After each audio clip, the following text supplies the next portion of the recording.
എന്താ ഞാൻ മരിച്ചു പോണ സ്വപ്നം തന്നെ പിന്നെ കണ്ടടി. നേരം വെളുക്കുമ്പോ ശ്മശാനം പറഞ്ഞിട്ട് അപ്പൊ കൊറേ സ്വപ്നമൊക്കെ കാണും. എടി, ഒരു പൊതു കാര്യത്തിന്, പൊതുജനങ്ങൾക്ക് എല്ലാവർക്കും വേണ്ട ഒരു കാര്യത്തിന് ആരെങ്കിലും ഒരാൾ ഇറങ്ങിത്തിരിക്കണ്ടേ? ഈ നാട്ടിലൊരു ശ്മശാനത്തിന് പഞ്ചായത്തിൽ നിന്ന് കുറച്ച് ഫണ്ട് പാസ്സാവണം. അത് കുറേ ആൾക്കാർ കൂടിയിട്ട് അത് വേണ്ട, അവിടെ നടക്കില്ല എന്ന് പറഞ്ഞാൽ അത് ലാപ്സായി പോവും ആ ഫണ്ട്. പിന്നെ ഒന്നിനും ഉപയോഗിക്കാൻ പറ്റില്ല അത്. അപ്പം അങ്ങനെ ഒരു കാര്യം വന്നുകൊണ്ട് ഒരു പൊതുപ്രവർത്തകൻ എന്നുള്ള നിലയ്ക്ക് ഞാൻ അതിനിറങ്ങി. നിങ്ങൾ പ്രതിപക്ഷമാണെന്ന് വിചാരിക്കണം. നിങ്ങൾ വിചാരിച്ച ഒന്നും നടക്കൂല. ഇപ്പോൾ അയ്യേ ശ്യാമള, നീ ഇങ്ങനെ ചിന്തിക്കരുതിട്ടാ. ഒരു നല്ല കാര്യത്തിന് വേണ്ടിയിട്ട് ഇറങ്ങുമ്പോൾ അത് പ്രതിപക്ഷമാണ്, ഭരണപക്ഷമാണ് ഇതൊക്കെ പറഞ്ഞിട്ടാണ് ഒരു കാര്യം നടത്തണേ. എന്തെങ്കിലുമൊക്കെ കാണിക്കും. മനുഷ്യന് ഉറക്കമില്ലാണ്ട് എന്താ മരിക്കാൻ പോവാ? ആരോടാ പറയണമെന്ന്? അപ്പൊ യോഗ നടപടികൾ ആരംഭിക്കാം. ആദ്യം ഈശ്വര പ്രാർത്ഥന. ഒരു മിനിറ്റ് മിണ്ടാതെ പ്രാർത്ഥിച്ചാൽ പോലും.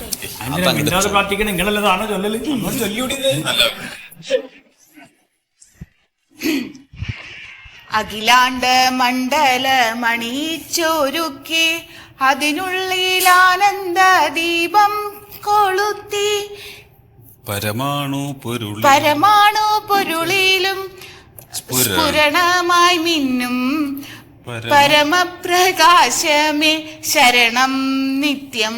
ശരണം നീ എന്നും. എന്താണ് എന്റെ വയസ്സ്? ഒരു പ്രാർത്ഥന പോലും മര്യാദക്ക് ചൊല്ലാൻ അറിയില്ല എന്ന് പറഞ്ഞ് നമ്മളെ പഞ്ചായത്തല്ലേ, എത്രയൊക്കെ മതി. ബഹുമാനപ്പെട്ട മെമ്പർമാരെ, സുഹൃത്തുക്കളെ, ഈ യോഗം അടിയന്തരമായിട്ട് നമ്മൾ വിളിച്ചതിന് ഒരു പ്രധാന ഉദ്ദേശമുണ്ട്. അതായത് ഒരു വലിയ സന്തോഷ വാർത്ത അറിയിക്കുന്നതിന് വേണ്ടിയിട്ടാണ് സത്യത്തിൽ ഇത് വിളിച്ചത്. എന്താന്ന് വെച്ചാല്, ഈ മാസം ശമ്പളം കൊടുക്കുന്നതിന് വേണ്ടിയിട്ട് പഞ്ചായത്തിന്റെ കയ്യിൽ 5 പൈസ ഇല്ല.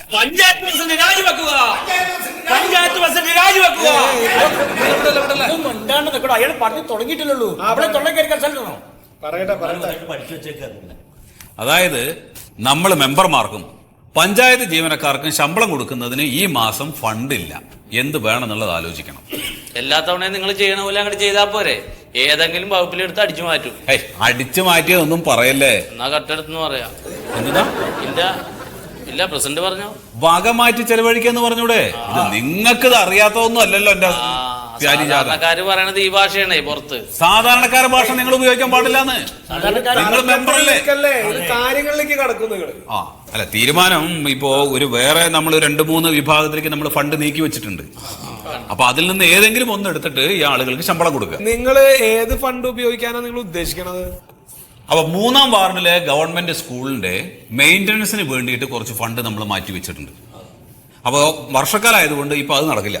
അപ്പൊ അതുകൊണ്ട് ആ ഫണ്ട് എടുത്തിട്ട് നമുക്ക് തൽക്കാലം ശമ്പളം കൊടുക്കാം. നടക്കില്ല. അതാ നടക്കില്ല തന്നെ. വിദ്യാർത്ഥികൾക്ക് ഉപകാരപ്പെടുന്ന ഒരു കാര്യവും ഇവിടുന്ന് മാറ്റിവെക്കാൻ പറ്റില്ല. അത് ഞാൻ ഈ പ്രതിപക്ഷത്തിരിക്കുന്നത് നടക്കില്ല. സ്കൂള് പിന്നെ ചോർച്ച മാറ്റുന്നത് വേനൽക്കാലത്താ, മഴക്കാലത്ത് തന്നെയല്ലേ? മഴക്കാലത്ത് നമുക്കത് പൊളിക്കാൻ പറ്റില്ലല്ലോ. പൊളിക്കാൻ പറ്റില്ലെങ്കിൽ അതിന് മുമ്പ് പൊളിച്ച് നേരാക്കണ്ടായിരുന്നു. അത് ചെയ്തില്ലല്ലോ. മുമ്പുള്ള കാര്യം ഇപ്പൊ പറയണ്ട. അപ്പൊ പിന്നെ ഇപ്പുള്ള കാര്യങ്ങൾ നടത്തുക. പ്രസിഡന്റ്, ഈ വിഷയത്തിൽ നമ്മൾ പ്രതിപക്ഷത്തിന്റെ കൂടെയാണ്. അതായത് ഈ ഇപ്പറഞ്ഞ സ്കൂളിൽ 2-ാം ക്ലാസ് വരെ പഠിച്ച ആളാണ് നമ്മൾ പട്ടാളത്ത് പോയി മയ്യത്തായിനെങ്കിൽ നമ്മളെ ബോഡി പൊതുദർശനത്തിന് വെക്കേണ്ട സ്കൂളാണത്. പട്ടാളത്തിൽ പോയിട്ടോ? പട്ടാളത്തിൽ പോയിട്ടില്ല, പഠിച്ച 2-ാം ക്ലാസ് വരെ. താൻ പട്ടാളത്തിൽ പോയിട്ടോ പൊതുദർശനത്തിന് വെക്കണമെന്നുള്ളതല്ല ഇവിടുത്തെ പ്രശ്നം. ഇത് വിദ്യാർത്ഥികളുടെ കാര്യമാണ്. ആ സ്കൂളിൽ 2 കൊല്ലമായി മഴ ചോർന്നിട്ട് ആ മഴയും കൊണ്ടിട്ടാണ് കുട്ടികൾ ഇരുന്ന് പഠിക്കണേ. ഞാൻ ഇത് വക മാറ്റിയിട്ട് നിങ്ങൾ വേറെ ഒന്നും ചെയ്യണ്ട. അതെ മെമ്പറെ, അതിനൊരു ഐഡിയ ഉണ്ട്. എന്തായാലും ഇതിന്റെ ബാക്കി പൈസ ഉണ്ടാവുമല്ലോ. ആ പൈസ കൊണ്ട് നമുക്ക് ആ പിള്ളേർക്കൊക്കെ കുട മേടിച്ചു കൊടുക്കാം. അവർ ആ കുടയും പിടിച്ചോണ്ടിരുന്ന് പഠിച്ചോട്ടെ അല്ലേ? അവര് പഴയ കാലത്തുള്ള പോലെ പാളത്തൊപ്പി വെച്ച് വന്നോളൂ. അങ്ങനെ ഇരുന്ന് അവര് പഠിച്ചോളൂ. പൈസ ഐഡിയയും കൊണ്ടുവരിക. അല്ല, അത് വേണ്ട. ശീതളേട്ടൻ പറഞ്ഞ വേണ്ട, അത് ഒഴിവാക്കാം. എന്നാ പിന്നെ 2-ാം വാർഡിലെ കശാപ്പുശാല ഇല്ലെന്നും പറഞ്ഞ് പോത്തും കാളയൊന്നും ഇവിടെ വന്ന് പരാതി പറയൂലല്ലോ. അതെ കശാപ്പ് ശാലയമ്മ തൊട്ടുള്ള കളി വേണ്ട. അത് ഞാൻ അനുവദിക്കൂല. കാരണം അത് ഒരുപാട് കഷ്ടപ്പെട്ടിട്ടാണ് എന്റെ വാർഡിൽ ഞാൻ അത് അനുവദിപ്പിച്ചേക്കണം. അതുമല്ല, അത് അവിടെ നടത്തിയില്ലെങ്കിൽ അവിടുത്തെ കശാപ്പുകാരെല്ലാവരും കൂടിയായി മൃഗക്കൊഴുപ്പും വേസ്റ്റും ഒക്കെ എന്റെ വീടിന്റെ മുമ്പിൽ കൊണ്ടുവന്നിട്ട് അവർ പ്രതിഷേധിക്കും. അത് മാത്രം അവരെല്ലാ ഞായറാഴ്ച 1.5 കിലോ ഇറച്ചി വെച്ച് എന്റെ വീട്. ഇല്ല, അത് വേണം. എന്ത് വേണമെന്ന് വേണം അല്ല കശാപ്പ് ശാല അവിടെ വേണോന്ന്. അതില്ലെങ്കിൽ ഇപ്പൊ എന്താണ് അത് വക മാറ്റാൻ ഞാൻ സമ്മതിക്കൂല. ഞാൻ ഇപ്പൊ തൊട്ട് ഇവിടെ നിരാഹാരം കിടക്കും. അതുമ്പ തൊട്ടുള്ള കളി വേണ്ട.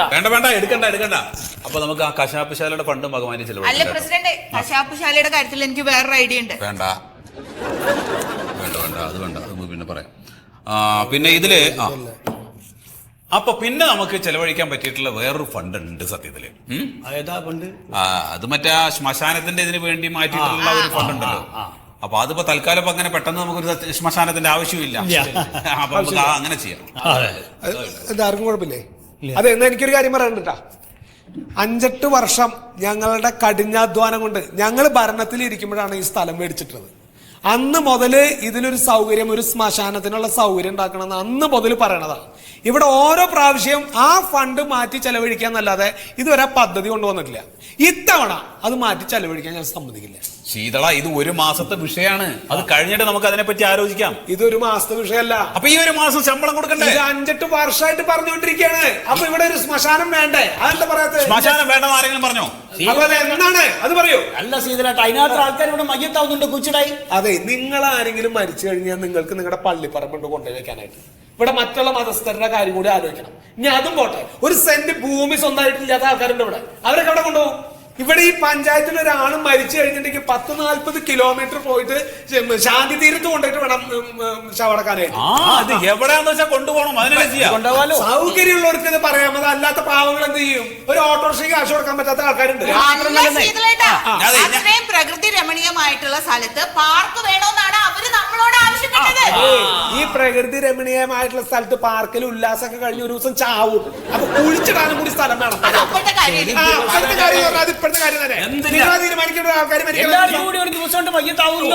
എന്റെ സുഹൃത്ത് ഇവിടെ ആരെങ്കിലും അങ്ങനെ മരണപ്പെട്ടാൽ നിങ്ങൾക്ക് അതിന് സൗകര്യം ഉണ്ടോ ഈ പഞ്ചായത്തില്? ഈ പഞ്ചായത്ത് തുടങ്ങിയ മുതൽ ഇവിടെ ജനങ്ങൾ മരിക്കുന്നില്ലേ? അവരൊക്കെ കൊണ്ടേ അടക്കം ചെയ്തിട്ടില്ലേ? ഇനിയിപ്പോ നിങ്ങൾ പറഞ്ഞ 40 കിലോമീറ്റർ ദൂരാണെങ്കിൽ പഞ്ചായത്ത് ചുരുങ്ങിയ കാശിന് ഇവിടുന്ന് ആംബുലൻസ് ഉണ്ട്. അതായത് പഴയ കാലത്ത് എന്താ ചെയ്തിരുന്നത് അത് തന്നെ ഇനിയും തുടരുന്നു. ഈ പഞ്ചായത്തില് ഏത് രീതിയിൽ ഭരണം കൊണ്ടുപോകണം, എങ്ങനെ ഭരിക്കണം എന്നൊക്കെ തീരുമാനിക്കാൻ ഞങ്ങളുണ്ട് ഇവിടെ.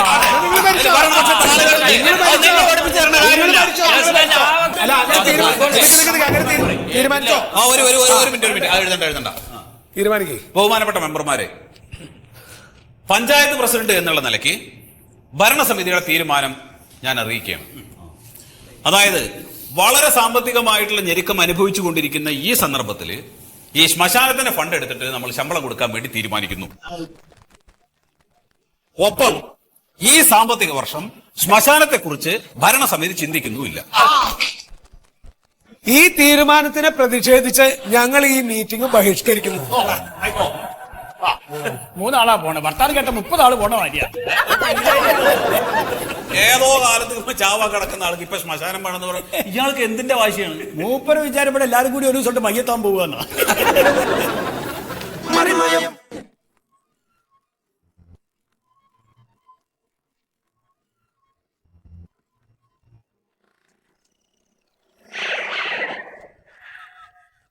സത്യ,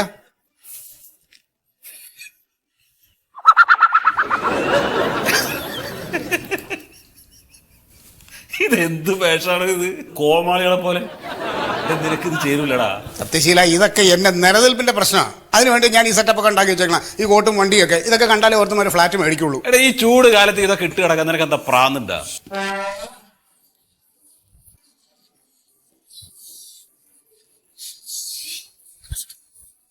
അതെ, ഞാൻ കേട്ടതൊക്കെ സത്യമാണോ? നീ എന്താ കേട്ടതെന്ന് എനിക്കറിയില്ലല്ലോ. ഞാൻ ആ ഫ്ലാറ്റ് കെട്ടാൻ പോകുന്നതിന്റെ അടുത്തായിട്ട് ശ്മശാനമോ എന്തോ കുന്തം വരാൻ പോകണമെന്നും അതിനെതിരെ ഒരുത്തനോട് സമരം ചെയ്യുന്നു എന്തോ ശീതളനെന്നോ? എടോ മന്മത, സമരം ചെയ്യുന്നവര് സമരം ചെയ്തോട്ടെ. അവര് സമരം ചെയ്യാതിരിക്കോ? അവിടെ ശ്മശാനം വരില്ല എന്ന് ഞാൻ നിന്നോട് പറഞ്ഞതല്ലേ? നീ പറഞ്ഞു. എന്നാലും നിനക്കറിയാമല്ലോ, നിന്നെ ഒരുത്തനെ വിശ്വസിച്ചാണ് ഞാൻ കോടികൾ മുടക്കി ഈ പ്രോജക്റ്റ് അവിടെ തുടങ്ങിയിരിക്കണേ. നീ എപ്പോഴും പറയുമല്ലോ നിന്റെ പഞ്ചായത്തിന് വേണ്ടി ഞാൻ ഒന്നും ചെയ്യുന്നില്ല എന്ന്. ഒരു വികസനം ആയിക്കോട്ടെ എന്ന് കരുതിയിട്ടാണ് ഞാൻ ഇറങ്ങിയത്. അവര് സമരം ചെയ്യുന്നു എന്ന് വിചാരിച്ച് നീ ടെൻഷൻ അടിക്കേണ്ട കാര്യം എന്താണ്? നമ്മുടെ ഭരണം തീരുന്നതിന്റെ ഉള്ളിൽ നീ ഫ്ലാറ്റ് കെട്ടി തീർക്ക്. അതിനുള്ള ഏർപ്പാട് നോക്ക്. അതെ, ഞാനൊരു സംശയം ചോദിച്ചോട്ടെ. ഇപ്പം നിങ്ങളുടെ ഭരണം തീരുന്നതിനുള്ളിൽ ഞാൻ അവിടെ ഫ്ലാറ്റ് കെട്ടി, ആൾക്കാർ താമസമായി കഴിഞ്ഞു, അടുത്ത പുതിയ ഭരണം വന്നു, അപ്പോഴേക്കും അവരവിടെ ശ്മശാനം വേണമെന്ന് പറഞ്ഞ് വീണ്ടും സമരം ചെയ്താലോ? എടോ, നിന്റെ ഈ ഫ്ലാറ്റിനകത്ത് താമസിക്കുന്ന ആളുകൾ പാവകളൊന്നും അല്ലല്ലോ. ആണോ? ശ്മശാനം വേണമെന്ന് പറഞ്ഞാൽ സമരം ചെയ്യുന്ന ആളുകൾക്കെതിരെ ഫ്ളാറ്റിലുള്ള കുടുംബങ്ങളെ ഇറക്കണം, സമരം ചെയ്യിക്കണം. സമരം ചെയ്യിക്കണം. എന്റെ മന്മത, ഇവിടെ ശ്മശാനം വരണം എന്ന് പറഞ്ഞ് വാദിക്കുന്ന ആളുകളോട് ഇപ്പൊ അതിന്റെ ആവശ്യമില്ല, അത് പിന്നീട് മതി എന്ന് പറഞ്ഞിട്ടുള്ള ഓരോ മുട്ടുന്യായങ്ങൾ പറഞ്ഞിട്ട് ഞാൻ മാറ്റി വെക്കുന്നത് എന്തുകൊണ്ടാണ്? നിനക്ക് അതിന്റെ തൊട്ടടുത്ത് സ്ഥലമുണ്ടെന്നും അവിടെ നിനക്ക് ഫ്ളാറ്റ് പണിയണം എന്നുള്ളത് കൊണ്ടാണ്. അത് നീ മനസ്സിലാക്കണം. എന്റെ സത്യശീല അതാണല്ലോ നമ്മൾ തമ്മിലുള്ള സുഹൃത്ബന്ധം. ആണല്ലോ. ആ സൗഹൃദം അങ്ങനെ നിലനിൽക്കണമെങ്കിൽ നീ എനിക്ക് എന്ത് തരും? നമ്മൾ തമ്മിൽ 1 മുതൽ 10 വരെ ഒരു ബെഞ്ചിരുന്ന് പഠിച്ചത് ഇത്ര വലിയ തെറ്റാണെന്ന് ഞാൻ കരുതിയില്ല കേട്ടോ സത്യം. അല്ല ഇത് പറ. അല്ല, ഞാൻ ഇടയ്ക്ക് പാർട്ടി ഫണ്ടിലേക്ക് വേണ്ടിയിട്ടൊരു 5 ലക്ഷം തന്നിരുന്നു. അത് പാർട്ടി ഫണ്ടിലേക്കല്ലേ? എനിക്കൊന്നും കിട്ടിയില്ലല്ലോ. ഓ, അപ്പം നീ പാർട്ടിയും രണ്ടും വ്യത്യാസമുണ്ടല്ലേ? എന്താ നീ പ്രതീക്ഷിക്കണേ? എനിക്ക് അതിലൊരു ഫ്ലാറ്റ് വേണം. അതിലൊരു ഫ്ലാറ്റ് വേണമെന്ന്. ഫ്ലാറ്റാ? സത്യശീല, ഒരു ഫ്ലാറ്റ് എന്ന് പറഞ്ഞാൽ ഇതേ ഒരു ഫ്ലാറ്റ് അല്ല, അത് നീ കാര്യമായിട്ട് പറഞ്ഞാണോ? പിന്നല്ലേ, ഇതൊക്കെ അങ്ങനെ തമാശ പറയേണ്ട കാര്യങ്ങളാണോ? അല്ലാതെ ഇത് ഇല്ലെങ്കിൽ ഒരു കാര്യം ചെയ്യാം, ബുദ്ധിമുട്ടാണെങ്കിൽ വേണ്ടെന്ന്. അല്ല അങ്ങനെയല്ല, ഇതിപ്പോ എന്താ പറയാമോ, തരുമോ ഇല്ലയോ? ഇത് നീ എന്നെ ശ്മശാനത്തെ കൊണ്ടിട്ട് കുഴിച്ചിടേ. എന്നൊരു കാര്യം ഇത് കഷ്ടമാണ്. എന്നൊരു കാര്യം, നീ ഇതൊക്കെ വിട്ടേക്ക്, ഇത് കേസൊക്കെ വിട്ടേക്ക്. അല്ല അത് വേണ്ട, തരാം ഞാൻ. അതാണ്. അപ്പൊ ഓക്കെ, അപ്പൊ എല്ലാം പറഞ്ഞ പോലെ. എന്താ നിനക്കൊരു ഉഷാറില്ലാത്തത്? അപ്പൊ ഓക്കെ, അങ്ങനെ ഓക്കെ.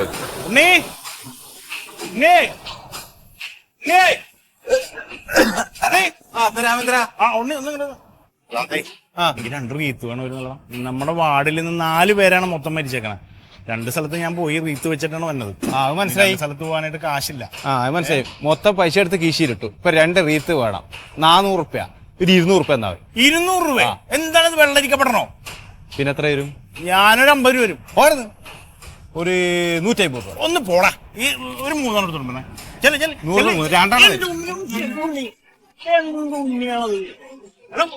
കൂടി എടുക്കടാ. ഒരെണ്ണം കൂടി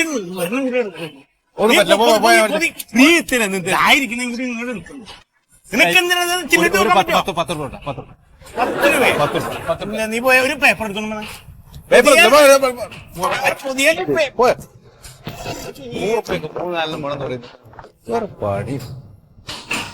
മറിമായം.